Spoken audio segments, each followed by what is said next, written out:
right, so we're reading chapter 6 in Kate DiCamillo, The Tiger Rising. Rob floated through the air the rest of the morning. He went to math class and civics and science, his heart light, buoyed by the knowledge that he would never have to come back. At lunch, he sat out on the benches in the breezeway. He did not go into the lunchroom. Norton and Billy Threemonger were there, and nothing had tasted good to him since his mother died, especially not the food at school. It was worse than the food his father tried to cook. He sat on the bench and unfolded his drawing of the tiger, and his fingers itched to start making it in wood. He was sitting like that, swinging his legs, studying the drawing, when he heard shouting and the high-pitched buzz of excitement, like crickets, that the kids made when something was happening. He stayed where he was. In a minute, the faded red double doors of the lunchroom swung open and Sistine Bailey came marching through them, her head held high. Behind her was a whole group of kids, and just when Sistine noticed Rob sitting there on the bench, one of the kids threw something at her. Rob couldn't tell what, but it hit her, whatever it was. "Run!" he wanted to yell at her. "Hurry up and run!" But he didn't say anything. He knew better than to say anything. He just sat and stared at Sistine with his mouth open, and she stared back at him. Then she turned and walked back into the group of kids, like somebody walking into deep water. And suddenly she began swinging her fist. She was kicking, she was twirling. Then the group of kids closed in around her and she seemed to disappear. Rob stood up so that he could see her better.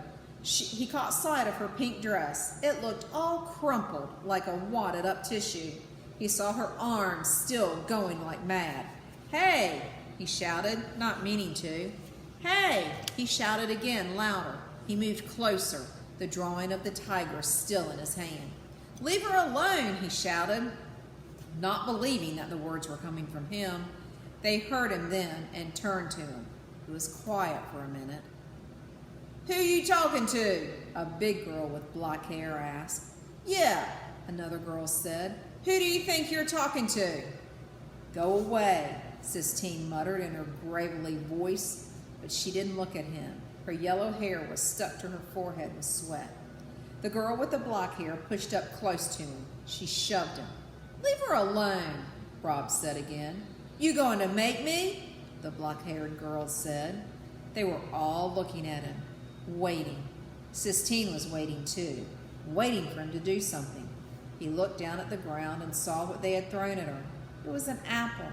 He stared at it for what seemed like a long time, and when he looked back up, they were all still waiting to see what he would do. And so he ran, and after a minute he could tell they were running after him.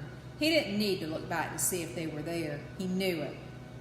He knew the feeling of being chased.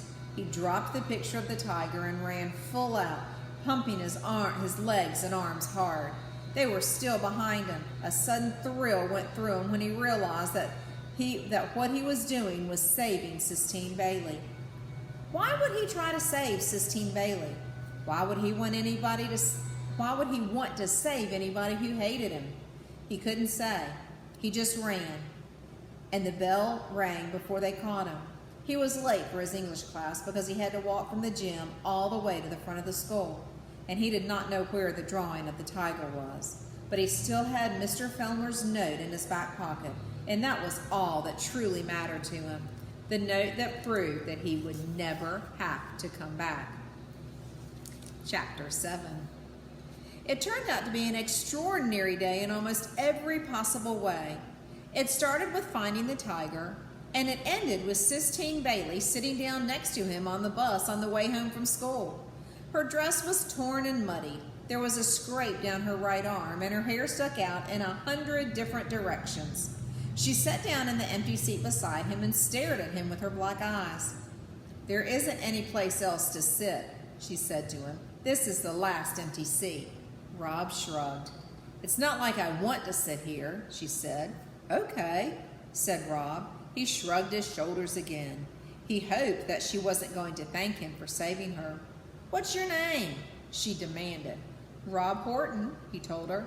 "Well, let me tell you something, Rob Horton. You shouldn't run. That's what they want you to do, run."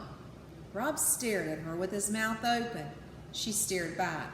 "I hate it here." she said, looking away from him, her voice even deeper than before. This is a stupid hick town with stupid hick teachers.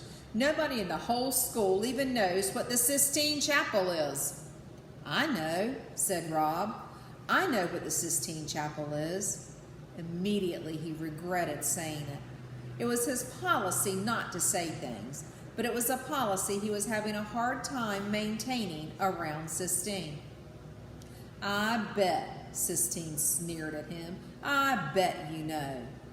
It's a picture of God making the world, he said. Sistine stared at him hard.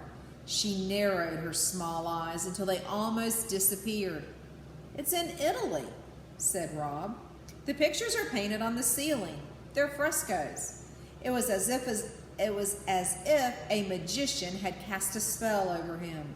He opened his mouth and the words fell out, one on top of the other, like gold coins. He couldn't stop talking.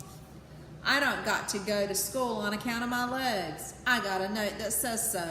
Mr. Filmer, he's the principal. He says the parents are worried that what I got is contagious. That means that the other kids could catch it. I know what contagious means, Sistine said. She looked at his legs, and then she did something truly astounding. She closed her eyes and reached out her left hand and placed it on top of Rob's right leg. Please let me catch it, she whispered. You won't, said Rob, surprised at her hand. How small it was and how warm. It made him think, for a minute, of his mother's hand, tiny and soft. He stopped that thought. It ain't contagious, he told her. Please let me catch it, Sistine whispered again, ignoring him, keeping her hand on his leg. Please let me catch it so I won't have to go to school. It ain't a disease, said Rob. It's just me. Huh, shut up, Sistine said. She sat up very straight. Her lips moved. The other kids shouted and screamed and laughed and called to each other. But the two of them sat apart from it all, as if their seat was an island in the sea of sweat and exhaust. Sistine opened her eyes. She took her hand away and rubbed it up and down both of her own legs. You're crazy, Rob told her. Where do you live? Sistine asked, still rubbing her hand over her legs. In the motel, in the Kentucky Star. You live in a motel? She said, looking up at him. It ain't permanent, he told her. It's just until we get back on our feet. Sistine stared at him. I'll bring you your homework, she said. I'll bring it to you at the motel. I don't want my homework, he told her. So, said Sistine. By then, Norton and Billy Threemonger had spotted them sitting together and they were moving in. Rob was relieved when the first thump came to the back of his head because it meant that he wouldn't have to talk to Sistine anymore. It meant that he wouldn't end up saying too much, telling her about important things, like his mother or the tiger. He was glad, almost, that Norton and Billy were there to beat him into silence. And that's going to end our reading for today.